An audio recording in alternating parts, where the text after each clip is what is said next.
Bueno, estabais oyendo la banda sonora de las películas estas de Regreso al Futuro, porque como veis por el título, voy a hablar del futuro. Hablaré de los viajes al futuro, según dice la ciencia, la física, pero también hablaré, lógicamente, de la precognición. Primero, como digo, voy a hablar de lo que dice la ciencia sobre viajes al pasado, al futuro. Me centraré en los viajes al futuro y, lógicamente, pues hablaré de la relatividad del tiempo. Y luego ya me centraré en el tema de la precognición o premonición.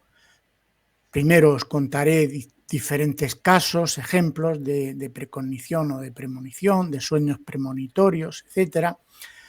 Luego hablaré de las investigaciones científicas que se están haciendo, que son muchas, la precognición en las experiencias cercanas a la muerte, lo que recordáis que nos contó Alejandro Agudo, y también la precognición en animales. Y hablaré del libre albedrío porque está, veréis, relacionado con esto de la precognición. Y acabaré, como siempre, pues con un resumen y unas conclusiones. Bueno, el ser humano siempre ha mostrado una gran fascinación por conocer el futuro, desde la prehistoria, porque claro, si conocemos el futuro, ello nos daría la posibilidad de tomar decisiones más informadas y prepararse para lo que vendrá, lo cual puede servir tanto para prevenir riesgos como para aprovechar oportunidades, impulsando así nuestro desarrollo humano y social. De siempre, desde los griegos, desde los egipcios, todos querían conocer el futuro. Hay varios conceptos dentro de esta aspiración de conocer el futuro que están relacionados, que es lo que comentaba al principio. Viajes en el tiempo hacia el futuro, la precognición, el libre albedrío y la predestinación o la determinación. Bueno, pues vamos a empezar hablando de lo que dice la ciencia sobre viajes al futuro. Bueno, los sucesos, como todos sabemos, se ordenan cronológicamente en la llamada línea del tiempo. Ello permite establecer, como se ve aquí en esta imagen, un pasado, que son sucesos que ya han pasado, que ya han ocurrido, el presente, que es lo que está ocurriendo, y el futuro, que todavía no ha ocurrido, está por suceder. Bueno, esta línea del tiempo la apreciamos perfectamente en nuestro ciclo de vida humano. Aquí lo veis en esta imagen, ¿no? Desde que nacemos, bebés, niños, adolescentes, adultos, hasta ancianos, ¿no? Esto, la flecha del tiempo aquí, la vemos perfectamente desde el nacimiento a la vejez y la muerte. El ciclo de vida humano, desde luego, representa perfectamente la flecha del tiempo. Bueno, pues antes de Einstein, del que ahora voy a hablar, el tiempo era el tiempo de Isaac Newton, que lo definió en el siglo XVII. Y podría denominarse ese tiempo de Newton el tiempo del sentido común. ¿Por qué? Porque para Newton solo hay un tiempo que es absoluto y universal. El tiempo de Newton no puede ser afectado por nada, fluye a un ritmo uniforme en todo el universo y no importa si estamos parados o nos movemos. Es decir, Newton decía que el tiempo era algo absoluto, el tic-tac, era un ritmo igual en todo el universo, en cualquier galaxia de nuestro universo. Y no importaba si estábamos parados o nos movemos. Bueno, desde luego viajar en el tiempo implica visitar el mundo del pasado o del futuro, bien solo observando o bien interaccionando. Ejemplo, podríamos ir al futuro y conocer el mundo del año 2500 y volver después al presente con un remedio para el cáncer, que se supone que en el 2500 ya habría remedios para el cáncer. Con lo cual, veis que aquí se produce un problema histórico. Esto no cuadra. Igualmente, podríamos regresar al pasado y asesinar a Hitler evitando la Segunda Guerra Mundial. Pues esto tampoco cuadra, claro. Desde luego, los viajes al futuro o al pasado, si pudiéramos interaccionar, podrían ocasionar alteraciones históricas, dando lugar a paradojas de difícil resolución, como por ejemplo la paradoja del abuelo. La paradoja del abuelo es que yo viajo al pasado, mato a mi abuelo y por tanto yo no he podido nacer. Pero si yo no he podido nacer, no he podido viajar al pasado. Como veis, esto es una paradoja de difícil resolución. De hecho, Stephen Hawking decía que había que, para esto de los viajes en el tiempo, había que establecer alguna ley que dice que él creía que tenía que haber alguna ley de protección de la historia, ¿no? De que no hubiera alteraciones históricas, ¿no? Bueno, pues vamos ya a ver la relatividad del tiempo. La teoría general de la relatividad de Einstein introdujo el concepto de espacio-tiempo. Espacio-tiempo tiene 4 dimensiones, las 3 del espacio y una del tiempo. Y esa teoría de Einstein, de la relatividad, descartó el tiempo de Newton como absoluto y universal, afirmando que el tiempo es relativo y depende de cada observador. ¿Y de qué depende? Pues, por ejemplo, depende de la velocidad a la que el observador se mueve. A mayor velocidad, el tiempo más se ralentiza o dilata, es decir, va más lento. El tic-tac va mucho más lento conforme vayamos cogiendo más velocidad. Claro, hay que tener en cuenta que no podemos viajar a más velocidad que la de la luz en el vacío, los 300.000 kilómetros por segundo. Pero también la teoría de la relatividad de Einstein dice que el tiempo depende de la gravedad. A mayor gravedad, el tiempo más se ralentiza o dilata, es decir, va más lento. Por ejemplo, si nosotros vamos a Júpiter, que tiene mucha mayor gravedad que la Tierra, allí el tiempo iría más lento y, por tanto, envejeceríamos mucho más lentamente que en la Tierra. Sin embargo, si nos vamos a la Luna, que tiene menos gravedad, pues envejeceríamos mucho más rápido, el tiempo va más rápido, envejeceríamos mucho más rápido que en la Tierra. Es decir, mayor velocidad, el tiempo más lento, mayor gravedad, el tiempo más lento. Es decir, el tiempo depende de cada observador. Bueno, pues una forma efectiva de viajar al futuro es viajando a velocidades cercanas a la de la luz. Y sobre ello Einstein propuso la famosa paradoja de los hermanos gemelos. Un gemelo permanece en la Tierra y el otro viaja en una nave a una velocidad próxima a la de la luz, 290.000 kilómetros por segundo, y viaja hacia Alfa Centauri. El sistema estelar de 3 estrellas está a 4,4 años luz de distancia de la Tierra. Es las estrellas más cercanas que tenemos a nosotros, ¿no? Bueno, pues si Alfa Centauri está a 4,4 años luz de distancia de la Tierra y viajamos a 290.000 kilómetros por segundo, el viaje de ida y vuelta del gemelo astronauta duraría pues unos 9 años. Pero para el gemelo de la Tierra habrían pasado 40 años, de forma que, como veis aquí en la imagen, cuando se despiden, por ejemplo, los hermanos gemelos idénticos tenían 40 años, pues cuando se despiden son iguales, idénticos. Pero cuando el gemelo astronauta vuelve de su viaje, él solo ha envejecido 9 años, mientras que el otro ya es un anciano porque ha envejecido 40 años. Así pues, el gemelo astronauta habría viajado al futuro de la Tierra, pues al volver de sus 9 años de viaje en la Tierra habrían pasado 40 años, con 40 años con lo que hubiera sucedido en la Tierra a lo largo de esos 40 años. Habría viajado a 40 años del futuro de la Tierra. Pero ocurre una cosa, que para hacer viajes interesantes que nos permitan explorar un periodo de tiempo futuro importante, necesitaríamos que la nave vaya a velocidades muy próximas a la de la luz, como el ejemplo que ponía Einstein de los hermanos gemelos. Si, por ejemplo, viajamos al 99,999% de la velocidad de la luz, un año de viaje supondría 223 años en la Tierra. Es decir, que si nuestro viaje de ida y vuelta durara 10 años, en la Tierra habrían transcurrido 2.230 años, con lo cual habrían sucedido montones de cosas a lo largo de esos 2.230 años. Esto es lo que ocurre, por ejemplo, en la película esta de ciencia ficción, El planeta de los simios.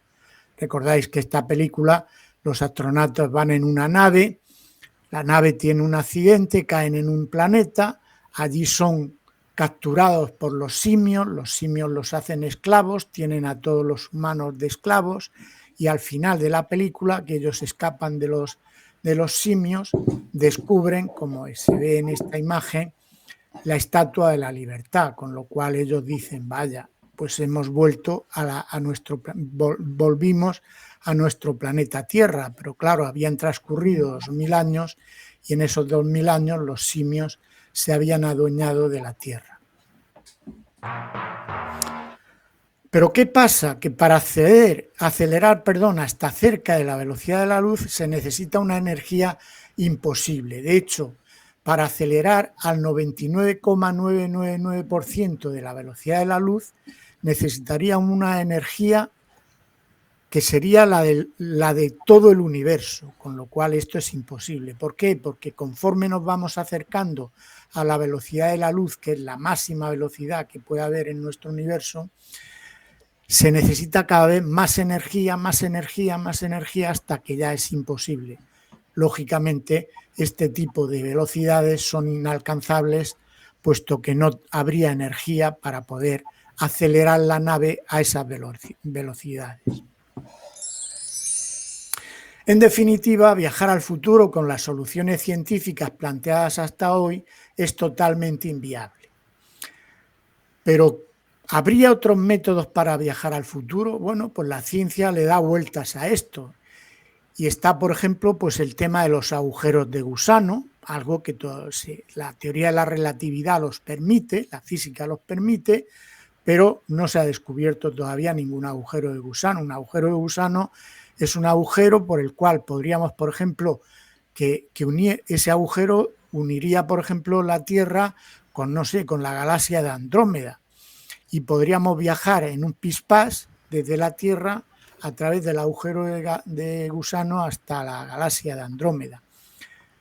Bueno, esto, como digo, aunque la física lo permite, pues sigue siendo tecnológicamente imposible, aún no se ha descubierto ninguno.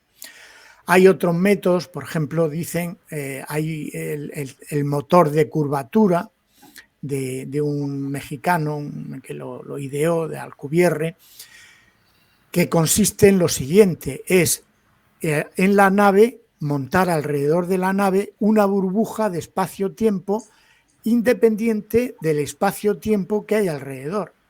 Y entonces esta burbuja de espacio-tiempo podría acelerar con un motor que avanza la parte de delante y retrocede la parte de atrás, se podía acelerar a mucha más velocidad que la de la luz.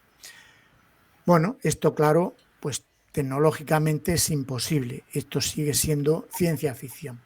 En general, todo lo que se dice desde el punto de vista de las teorías físicas son imposibles desde el punto de vista de la tecnología. Pero claro, nos teníamos que hacer otra pregunta. ¿Podría la mente viajar al futuro?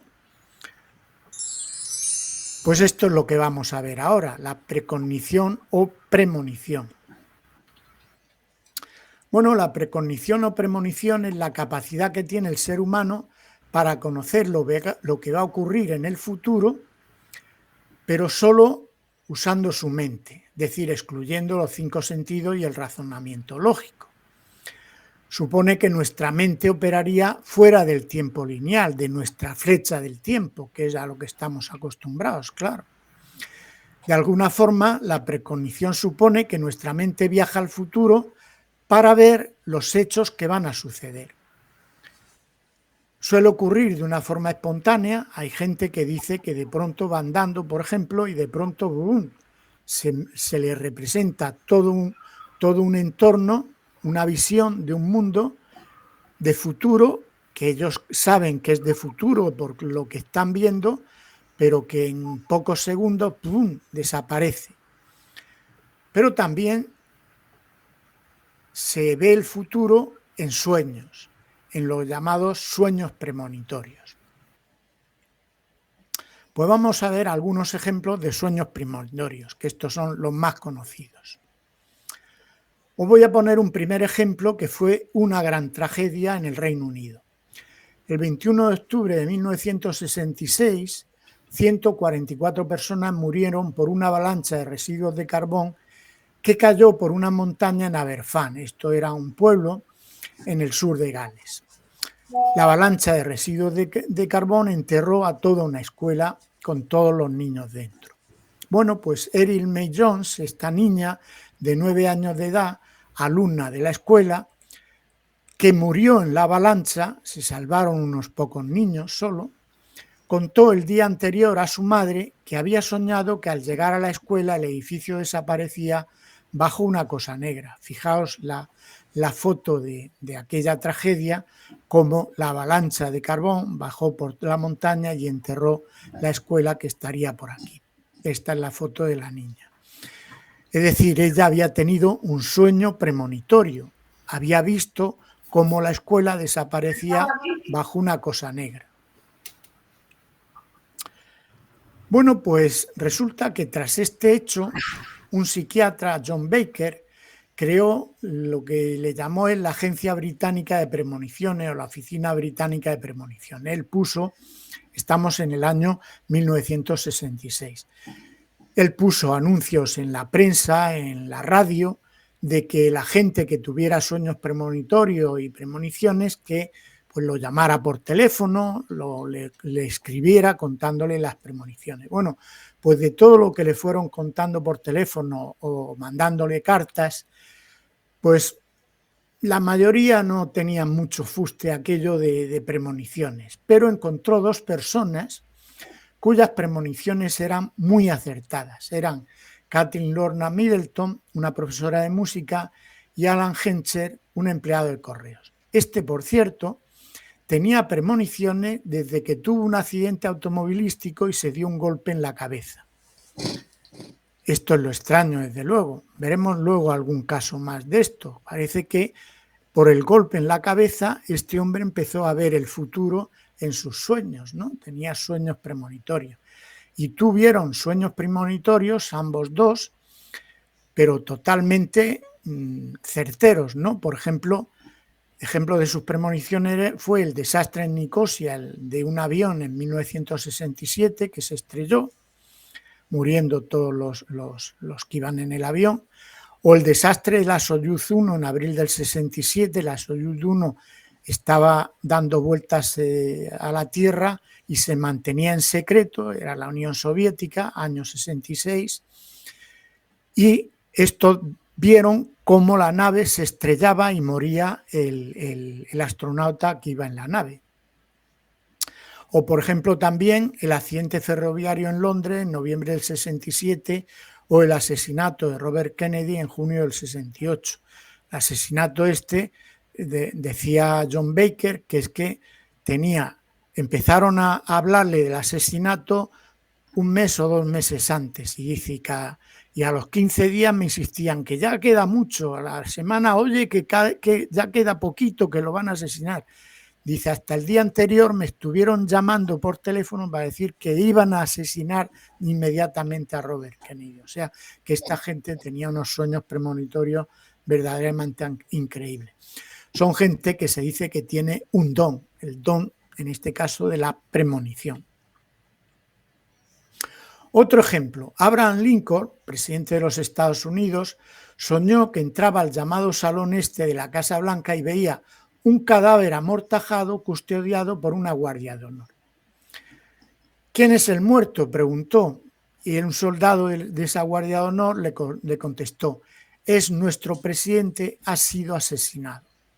Pues efectivamente, Lincoln murió 10 días más tarde asesinado de un disparo mientras veía una obra de teatro la noche del 14 de abril de 1865. Es decir, Lincoln tuvo un sueño premonitorio, pero lógicamente pues no hizo mucho caso de él y murió 10 días más tarde mientras veía una obra de teatro, mientras estaba en el teatro.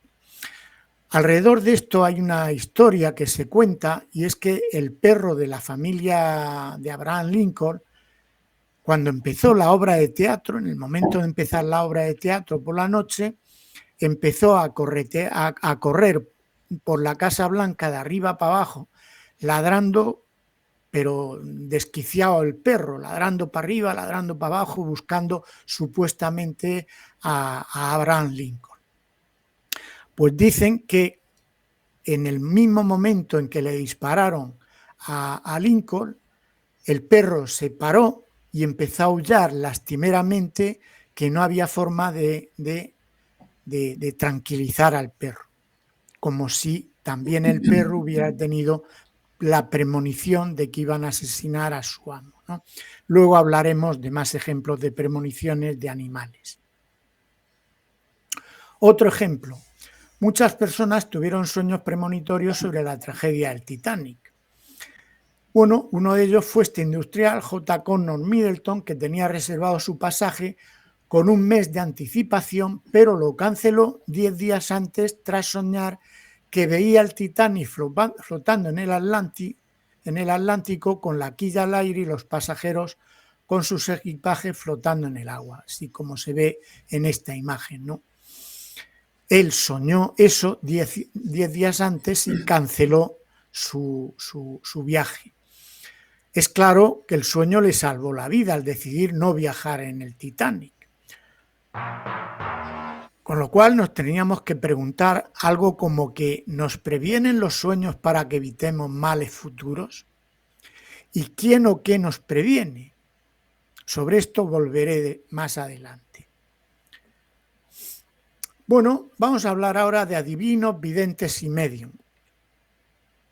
La adivinación difiere de la precognición porque se busca intencionadamente la visión del futuro. Los adivinos o videntes aseguran tener percepciones sensoriales, es decir, poder de adivinar el futuro. Pueden utilizar herramientas como el tarot, la bola de cristal, las runas, cartas astrales, quiromancia, el I Ching, etc. Son herramientas que, según dicen, les ayudan a esa percepción del futuro, a esa adivinación del futuro. Voy a poner algunos ejemplos de videntes. Pues Baba Vanga es uno de los videntes famosísimos en su época, murió en 1996, búlgara, ciega desde pequeña, predijo eventos como el hundimiento del submarino Kursk, el ataque del 11 de septiembre de las Torres Gemelas o el ascenso del Estado Islámico. Es decir, tenía premoniciones que fueron certeras a muy largo plazo. Ya digo que fue muy famosa en su época. Otro ejemplo, Moni Vidente. Esta es una vidente cubana que vive en México y que aparece pues, en internet, en las revistas, en la televisión de medios latinoamericanos. Al parecer, su videncia comenzó cuando a los 12 años le cayó un rayo. Fijaos que esto le pasó igual que el Genscher que por un trauma después de un accidente en el cerebro empezó a tener sueños premonitorios. Pues esta dice que empezó a tener videncia, capacidad de ver el futuro, cuando a los 12 años le cayó un rayo. Vaticinó la muerte del Papa Francisco, la pandemia del COVID-19, que Argentina ganaría el Mundial de Qatar de 2022, etc. Esta pues sigue adivinando cosas a la gente que se le acerca a ella, ¿no? Otro ejemplo, este es de España, ya conocéis a Rapel. Aparece en televisión, prensa y programas de entretenimiento y predice el futuro de personajes de la prensa rosa y en general de personas famosas. A él van muchos políticos, muchos empresarios a que les eche las cartas y les diga el futuro, puesto que la gente quiere conocer el futuro pues para ver si va mal o puede librarse de algo, ¿no? Bueno, no cabe duda, como bien sabéis, que sobre esto hay muchísimo fraude, claro. Pero bueno, que hay gente, videntes de estos, que tienen un don, como yo comentaba antes, que tienen la capacidad de adivinar el futuro.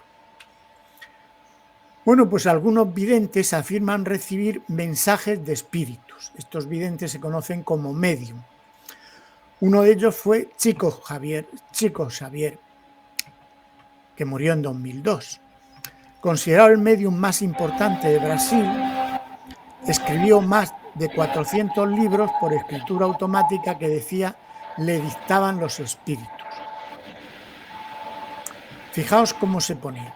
Fijaos en esta foto, se sentaba, se ponía como pensativo, con una mano tapando los ojos, y en la otra llevaba el bolígrafo. Y empezaba a escribir en un folio. Cuando el folio lo llenaba, había una persona que le cambiaba el folio y seguía escribiendo en el folio. Y así escribió más de 400 libros, donde hablaba mucho de cómo eran los espíritus, de cómo el mundo espiritual y también de predicciones del futuro. Como digo, muy famoso. Otro ejemplo de medium es Marilyn Rosner. Esta también es muy famosa. Nacida en Montreal, a los 4 años relató visiones de familiares que no había conocido, es decir, veía los espíritus de familiares que no había conocido porque ya habían muerto antes de que ella naciera. Bueno, una de sus predicciones fue, por ejemplo, la del desastre en los rodeos, en este aeropuerto de Tenerife, que recordáis que chocaron 2 aviones en pleno aeropuerto con 583 muertos. Bueno, esta señora, esta medium, Marilyn Rosner, la vi yo actuar en un auditorio y la verdad es que impresionaba, vamos, cómo veía el tema de los espíritus. Bueno, hemos visto ejemplos de sueños premonitorios, hemos visto de lo de videntes, vamos a ver ahora investigaciones científicas que se hacen sobre la precognición. Bueno, desde los 90 la precognición ha sido investigada por Dean Radin, sigue investigando mucho, es ahora director del Instituto de Ciencias Noéticas en California, que es una institución científica, pero que investiga bastante fenómenos paranormales. Pues Dean Radin es autor de libros como El universo consciente o Mentes entrelazadas, muy famosos estos libros. Bueno, pues lo que a este científico le interesaba comprobar era si las personas tenían algún tipo de premonición, no solo en sueño, sino también en estado de vigilia. Entonces se empezó a plantear experimentos. Entonces el primer experimento que montó fue un ordenador que elegía fotos al azar, presentando la foto en la pantalla, fotos que calmaban al participante, al voluntario, o lo inquietaban. Por ejemplo, fotos calmantes, pues no sé, un campo de flores, la playa, un bebé, cosas bonitas, ¿no?, que lo calmaban al participante. O fotos inquietantes, pues no sé, un asesinato, una autopsia, muertos, todo porno duro, todo cosas que al participante, al voluntario, le inquietaban al ver la foto, ¿no? Bueno, pues lógicamente el participante se calmaba al ver escenas tranquilas y se excitaba al ver las inquietantes. A todos los voluntarios los tenía monitorizados, como se ve aquí en la foto, ¿no? Y entonces él, desde otra habitación, la pantalla del ordenador estaba delante del voluntario y él desde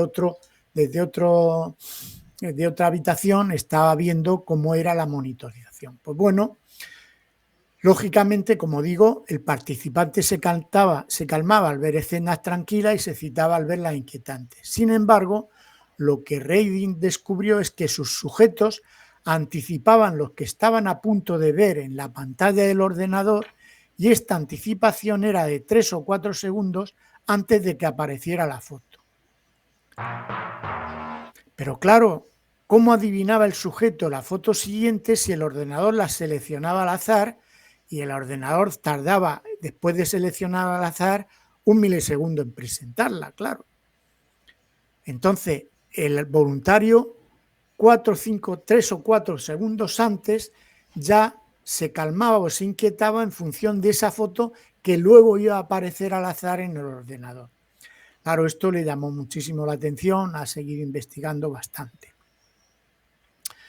Bueno, pues más recientemente, Daryl Bem, es profesor emérito de la Universidad de Cornell, es un neurocientífico, publicó en 2011 en esta revista de psicología muy famosa, muy seria, un polémico estudio que traducido al castellano es Sintiendo el futuro,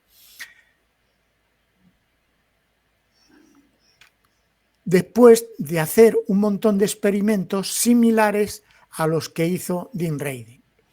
De 9 experimentos realizados con 1000 alumnos de la universidad, siguiendo un protocolo similar al usado por Dean Radin, es decir, el ordenador, la pantalla, fotos calmantes, fotos inquietantes, es decir, muy parecido a lo que hizo Dean Radin, pues de los 9 experimentos que hizo con 1000 alumnos, 8 arrojaron resultados estadísticos realmente significativos por encima de la probabilidad lógica del 50%, porque el ordenador tenía la mitad de fotos calmantes y la mitad de fotos pues inquietantes, ¿no? Y esta anticipación también era de 3 o 4 segundos antes de que apareciera la foto, que aparecía que el ordenador la seleccionaba al azar. Es decir, de nuevo comprobaba lo que ya había descubierto Dean Radin, pero claro, esto lo publicó en una revista muy importante de psicología, con lo cual hubo una gran polémica alrededor de eso. Bueno, voy a poner un vídeo, pequeño vídeo, que es de una entrevista que hace Iker Jiménez, en aquella época, en 2012 o 2013 la hizo. Se la hizo al doctor Manuel Martín Loeches, que es neurocientífico de la Universidad Complutense de Madrid, neurocientífico de estos, de la mente está en el cerebro, la conciencia está en el cerebro, es decir, lo típico de la ciencia materialista de hoy, ¿no? Y también con el doctor José Miguel Gaona, también neurocientífico, psiquiatra forense especializado en neurología infantil. Este también es neurocientífico, pero este ya está más abierto a los fenómenos paranormales. Bueno, pues dura unos 4 minutos. Un doctor, un especialista, Daryl Bem, unos experimentos, ustedes lo han visto en imágenes, y el cerebro que se adelanta a lo que está por venir. Por tanto, Manuel, yo no sé si esto se puede decir así, hay que decirlo así, la precognición, tenemos indicios de que existe científicamente. Bueno, cabe otra alternativa, pero sigue siendo parapsicológica o, digámoslo así, nada ortodoxo con respecto al modelo del mundo que tiene la ciencia. Porque caben dos cosas, o que el cerebro efectivamente está captando algo que va a ocurrir después, eso es lo que demuestran los experimentos y eso es la interpretación primera que estamos dando todo el mundo. Algo que va a ocurrir después está afectando a lo que ocurrió antes. Pero también puede ser, que también lo admiten algunos investigadores, que algo que está ocurriendo en este momento está afectando la mente de lo que está pasando ahora, está afectando a lo que va a ocurrir después. Pero cada vez hay más evidencia, cada vez hay más estudios, ya podemos hablar de cientos de miles de personas que han sido estudiadas. Y si bien es verdad que hay mucha gente que no ha manifestado este efecto, digámoslo así, hay mucha otra, bastante más, que sí que ha mostrado unos efectos sistemáticos, contundentes, innegables desde el punto de vista científico, de que hay una tendencia a que algo que va a ocurrir en el futuro está afectando a lo que ocurre ahora en este momento. Eso ya es innegable desde el punto de vista científico. Y lo habla, y yo sé que ellos son humildes, pero lo habla una auténtica eminencia en el campo del estudio de la mente científica en este país. Entonces yo voy más allá y digo, por tanto, existe una realidad cuya estadística hay. Si somos científicos, si tú eres científico, lo que no puedes es apartarte de ello. Hay que admitirlo. Necesariamente.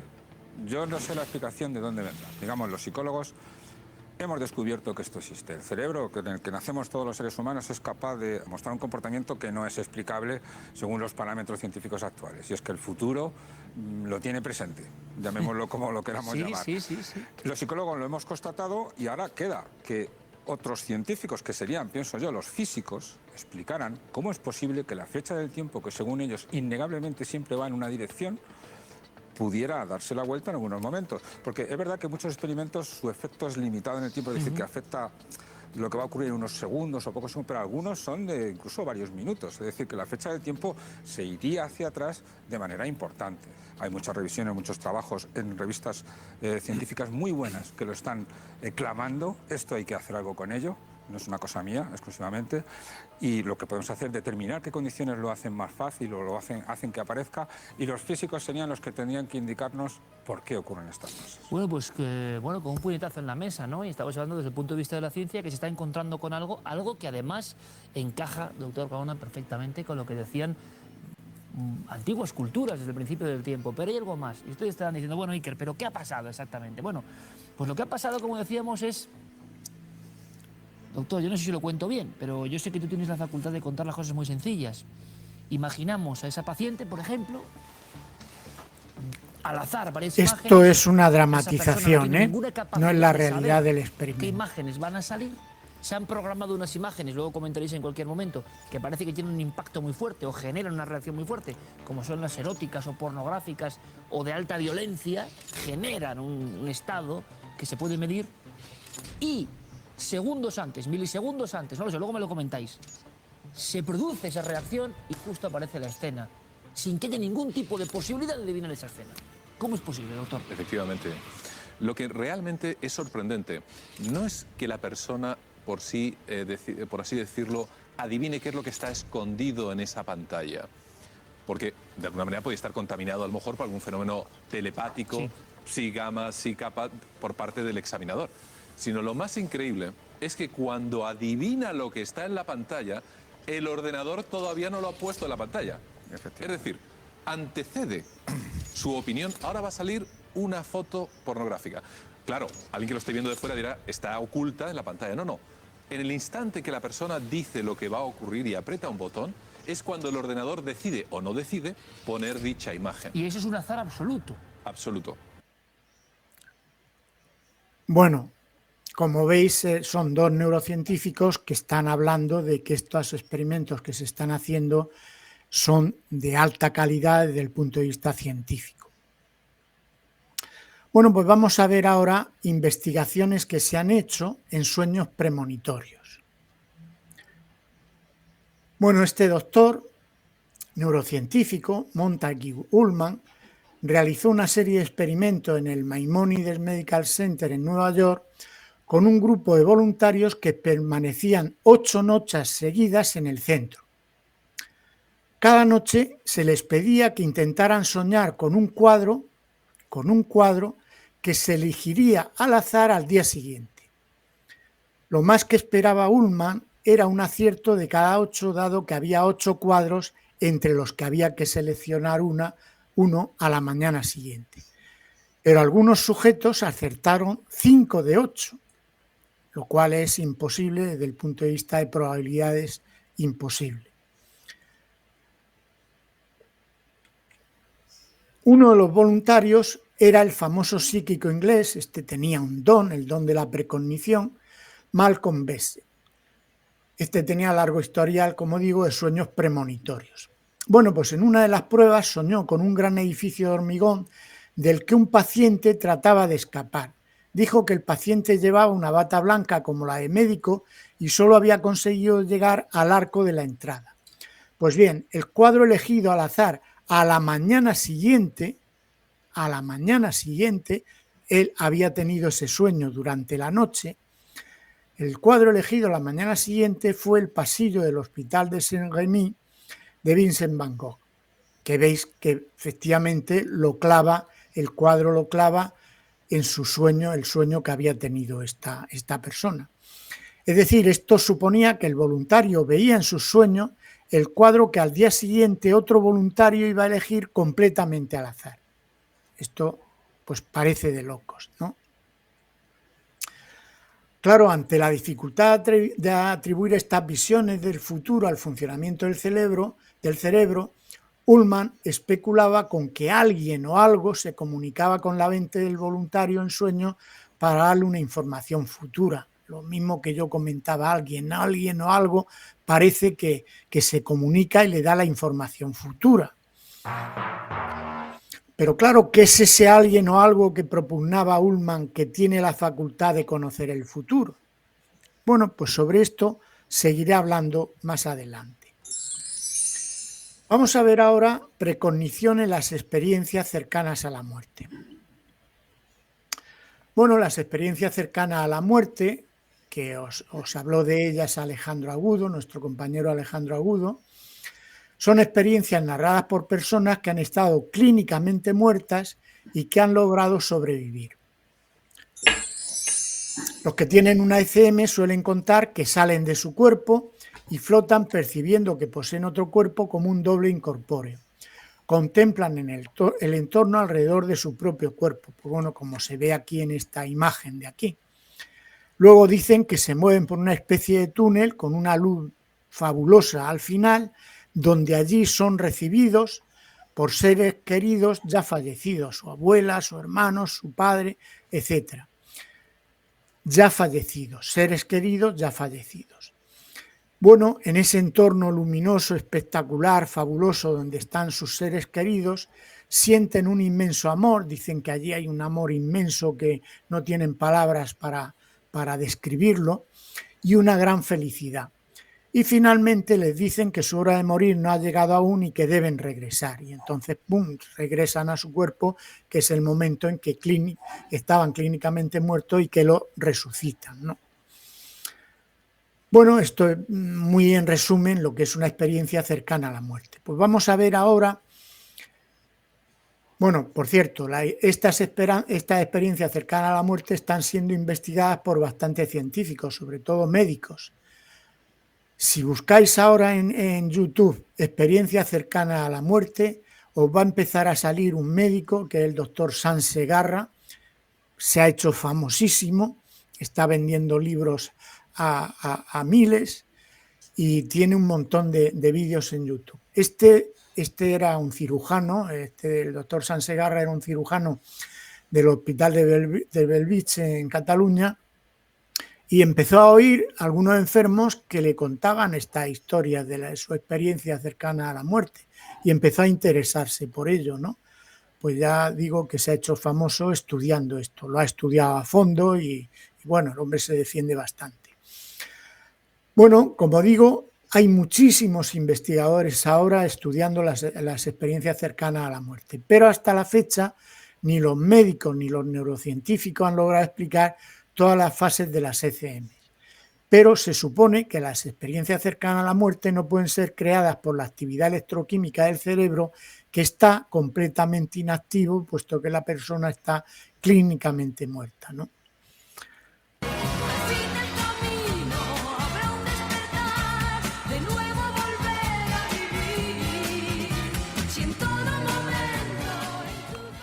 Bueno, os estabais escuchando a Karina en Un Mundo Nuevo, porque ella habla de un mundo nuevo.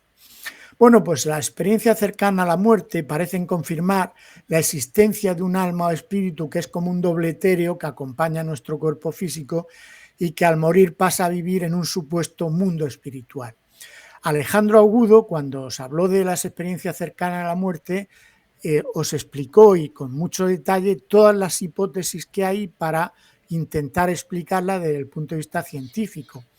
Y la conclusión que hay hoy día es que la única explicación que más se aproxima a cómo son estas experiencias es la de la trascendental, es la de que un espíritu o un doble etéreo sale del cuerpo y viaja a un mundo supuesto espiritual, ¿no?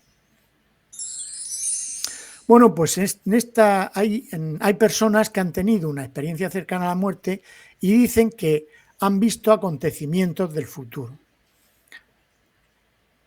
Y os voy a poner solo un ejemplo. Yo os mandaré, como siempre hago, estas diapositivas y un informe que suelo hacer que va muy, muy detallado, y experiencia cercana a la muerte con precognición hay bastantes ejemplos en ese informe. Bueno, pues voy a poner un ejemplo que es el caso de Daniel Brinkley, este americano. En 1975, cuando tenía 25 años, fue alcanzado por un rayo y declarado clínicamente muerto durante más de 20 minutos. En su ECM experimentó una revisión de vida, que esto lo dicen muchos de los que tienen experiencia cercana a la muerte, dicen que ven toda su vida con un detalle fabuloso, detalle, mucho más que la realidad, dicen, desde que son bebés hasta el momento en que tienen ese accidente o esa operación en la que van y se declaran clínicamente muertos. Pues bueno, aparte de tener una revisión de toda su vida, se le mostraron 13 visiones del futuro. Describió, entre otras cosas, la caída del muro de Berlín, la llegada de los teléfonos móviles, la guerra del Golfo Pérsico, el colapso financiero global, Esto estamos hablando de 1975. Bueno, pues su experiencia la describió en su libro, Salvados por la Luz, y hay una película de 1995 sobre el libro que también se titula Salvado por la Luz, y la podéis encontrar en internet. Bueno, por cierto, este elemento, porque digo elemento, porque era un tío malvado, una mala persona que desde niño era malísimo, y cuando ya tuvo la experiencia cercana a la muerte se convirtió en una persona fabulosa y estupenda, empática, amable, cariñosa, etc. Bueno, pues esto son visiones de futuro de personas que han tenido una experiencia cercana a la muerte. Pues vamos a ver ahora precognición en animales. Bueno, hay casos de animales que predicen la muerte y un ejemplo fue la del perro moro. Bueno, recordáis la del perro de la familia de Abraham Lincoln, ¿eh? Bueno, pues este ejemplo es del perro moro. En Fernán Núñez, que es un pueblo de Córdoba, existe un monumento al perro moro, un perro vagabundo que se ganó a pulso el monumento tras asistir a muchos entierros. Veis aquí el monumento al perro moro que está en un parque de ese pueblo, de Fernán Núñez. Pues se decía que siempre sabía en qué casa iba a morir alguien, aguardaba en la puerta y luego asistía al sepelio. Aquí veis un entierro y el perro, este perro negro, va delante del entierro. Así asistió a montones de entierros, aguardaba en la puerta, esperaba la muerte de alguien dentro de esa casa y luego asistía al entierro. Bueno, lógicamente este perro pues fue considerado un perro de mal agüero, pues bueno, lo apalearon varias veces, se lo llevaron fuera del pueblo a 100 kilómetros, el perro volvía al pueblo y seguía con la misma costumbre de ponerse en la puerta de alguna persona que iba a morir y así iba. O sea, al final murió el perro por una paliza. Bueno, pues ese era un perro que, bueno, parecía tener premoniciones de las muertes, ¿no? Pero se han hecho investigaciones sobre precognición de los animales. Por ejemplo, Fernando Álvarez, este científico, subdirector de la Estación Biológica de Doñana, que pertenece al CSIC, investigó en 2016 la precognición con planarias. Estos gusanos, las planarias son unos gusanos que se utilizan mucho en investigación. Yo os hablé de él cuando hablé de la memoria, de los misterios de la memoria. Las planarias son unos gusanos, por ejemplo, que si se cortan por la mitad, a la parte de la cola le crece el tronco y la cabeza, y la parte del tronco y la cabeza le crece la cola, con lo cual un gusano partido por la mitad genera dos gusanos completos.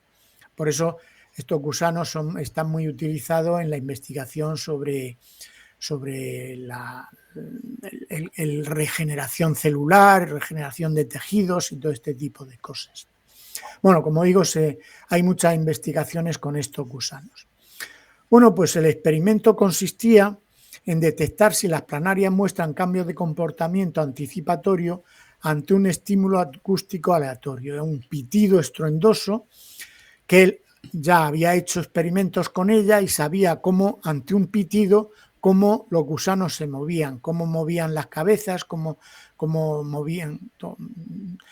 Y esto lo tenía muy claro, los había filmado y lo tenía muy claro.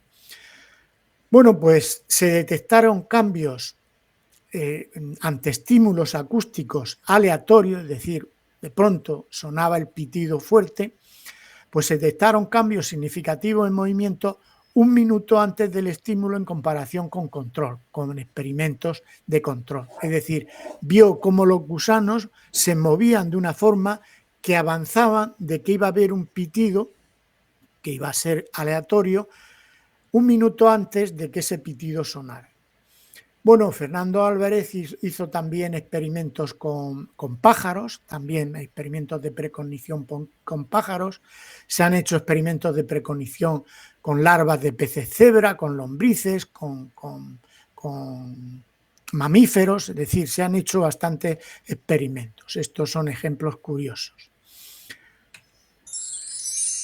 El fenómeno de la precognición claramente se da también en los animales. Ello supone que debe existir una característica común en animales y humanos. Y para mí, claramente tiene que ser la conciencia. Ya recordáis que yo os hablé en una charla de estas sobre la conciencia de los animales. Bueno, pues vamos a hablar ahora del libre albedrío porque veréis que está relacionado con esto. Que te tengo que encontrar, en el cielo está escrito, que te voy a enamorar.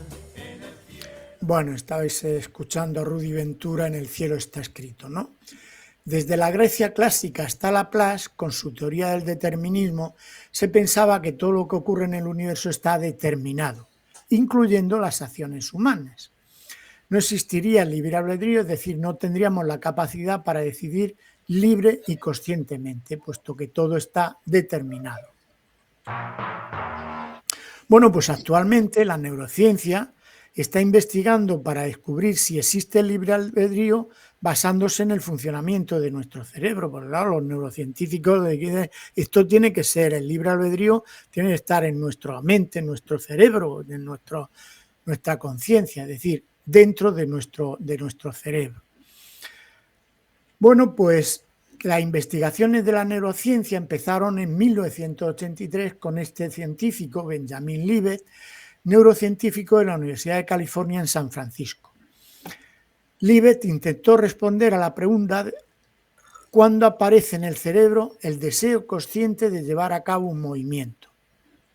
Por ejemplo, mover una mano o mover un dedo. Monitorizando a sus voluntarios con electroencefalogramas y electromiogramas, que era lo que entonces se tenía en 1983, concluyó que las zonas del cerebro relacionadas con planificar movimientos, el movimiento de una mano, por ejemplo, se activaban antes de que fueran conscientes de su elección. Y concluyó que las decisiones se producen en el inconsciente y después son traducidas a una decisión consciente. Es decir, todas las decisiones son inconscientes, no son conscientes. Se transmiten al consciente, pero se han decidido, se han tomado en el inconsciente. Bueno, este otro científico, neurólogo alemán, John Dylan Haynes, con ayuda de la resonancia magnética funcional, que es este aparato en que se ve todo el cerebro actuando en tiempo real, se ven qué zonas del cerebro se encienden, cuáles se apagan, todo esto se ve en tiempo real. Pues hizo las mismas historias, le decía a su voluntario, mueve un dedo, mueve el dedo cuando a ti se te ocurra. Pues él, 7 segundos antes, veía en la resonancia la imagen de que iba a mover el dedo 7 segundos antes. Es decir, que el inconsciente ya había decidido que tenía que mover un dedo. Bueno, Patrick Haggard, un neurocientífico bastante famoso, experto en estimulación magnética transcraneal, que es estos aparatos que tienen campos magnéticos que aplicados externamente, como se ve aquí en la imagen, al cerebro, pueden cambiar el comportamiento de las personas, ¿no? Pues dice, podemos sentir que elegimos, pero realmente no lo hacemos. Usted puede pensar que esta mañana, por ejemplo, decidió tomar café y no té, pero esa decisión ya estaba tomada mucho antes de que fuera consciente de ello. Es decir, no hay libre albedrío. Bueno, pues recientemente este neurobiólogo, Robert Sapolsky, profesor de biología y neurología en la Universidad de Stanford, publicó un libro en 2024, que se ha traducido ya al español, Decidido, una ciencia de la vida sin libre albedrío. Pues allí afirma, dice, casi todo el comportamiento humano está fuera del control consciente, como lo están, por ejemplo, las convulsiones producto de una epilepsia, la división de las células o los latidos del corazón. No existe el libre albedrío. En definitiva, el libre albedrío sería una ilusión creada por el cerebro, Nuestras decisiones se tomarían en el inconsciente y al transmitirlas al consciente, se apropia de ellas pensando que ha decidido conscientemente, pero realmente ya la decisión se había tomado en el inconsciente.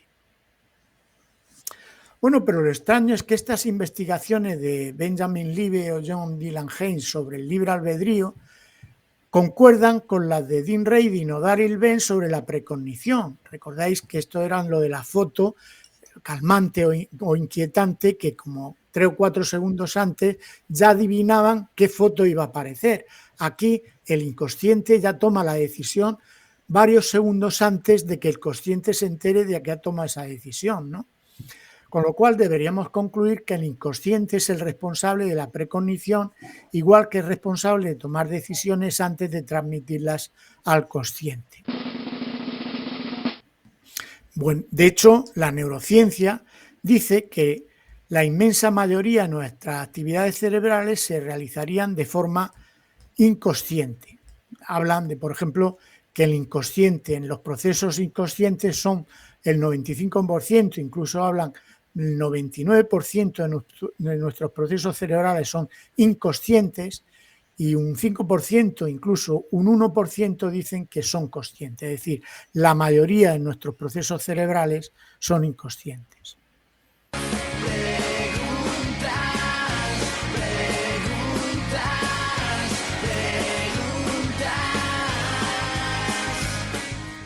Pero claro, como estamos hablando del inconsciente, nos obliga a hacernos preguntas. ¿Qué es el inconsciente? ¿Dónde se ubica?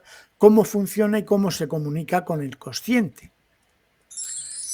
Pues voy a ir al resumen y conclusiones y ya concluiré sobre estas preguntas que yo estoy haciendo.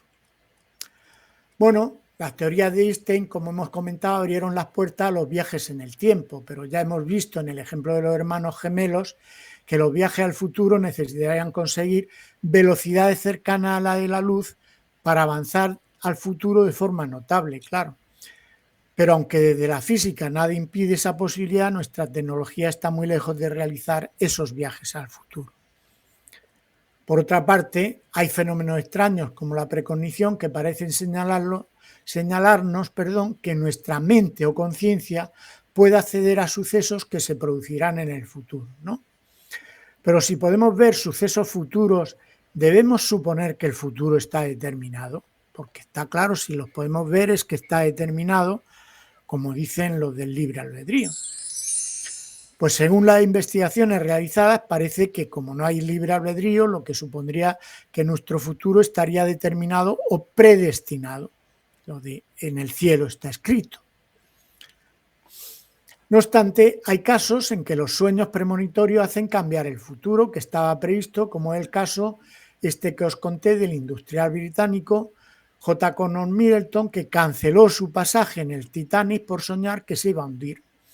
En este caso, la premonición de su sueño le salvó la vida, pues pudo cambiar su futuro o destino.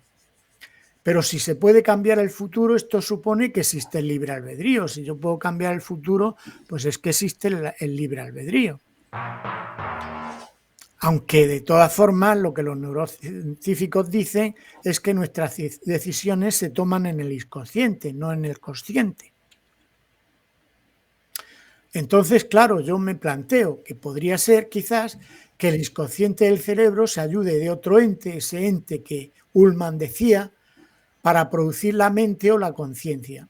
Un ente que produce la mente o la conciencia. Y este ente sí que tendría libre albedrío. Este ente que produciría y controlaría el inconsciente del cerebro podría ser, y esto ya es mi opinión, el espíritu defendido por las religiones y el que parecen probar las experiencias cercanas a la muerte. Este espíritu controlaría nuestro inconsciente teniendo libre albedrío y la facultad de precognición. Pero claro, nos tendremos que preguntar, ¿pero hay pruebas de que pueda existir ese espíritu que produciría y controlaría nuestra mente o conciencia y que tendría libre albedrío y la facultad de precognición? Bueno, esto desde luego a la neurociencia actual materialista le rechina, porque ellos no piensan que hay un espíritu, que todo está en el cerebro. Desde luego, la neurociencia cree que la conciencia está en el cerebro por el hecho de que muchos daños cerebrales conducen a pérdidas cognitivas. Por ejemplo, si yo tengo un ictus, hay una zona del cerebro que ha perdido el riego sanguíneo, ha habido una arteria que se ha obstruido, pues todas las neuronas que ha cogido eso se mueren. Toda esa zona se mueren, con lo cual pierdo memoria, pierdo movilidad, pierdo cosas cognitivas, etc. Pero claro, esto, claro, dice, bueno, pues esto es porque, claro, el cerebro se ha estropeado, hay una zona del cerebro que se ha estropeado.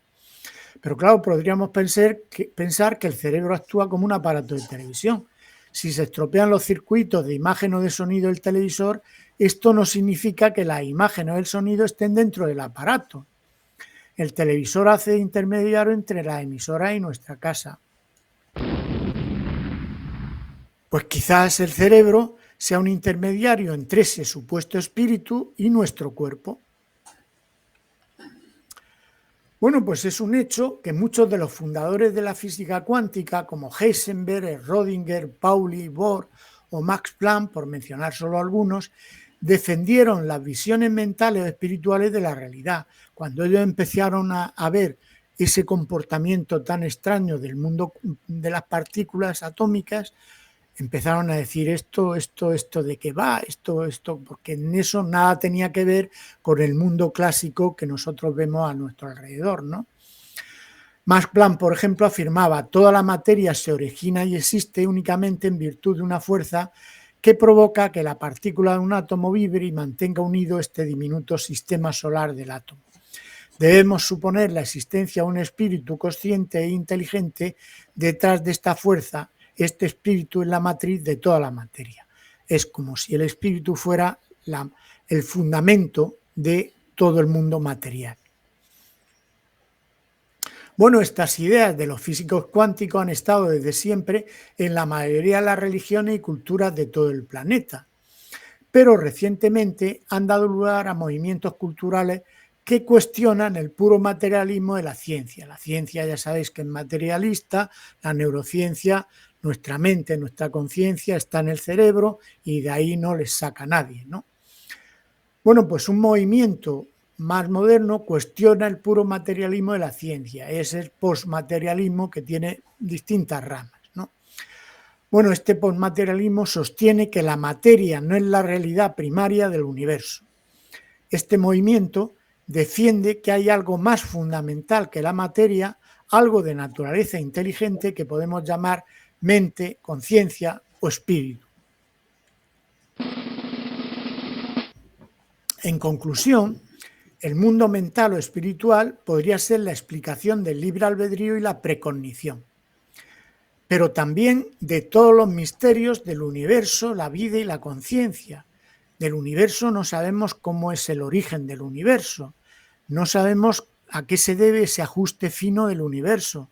De la vida no sabemos su origen, la evolución de la vida. Todo esto siguen siendo misterios para la ciencia. Cómo se ha originado la conciencia, cómo ha evolucionado la conciencia.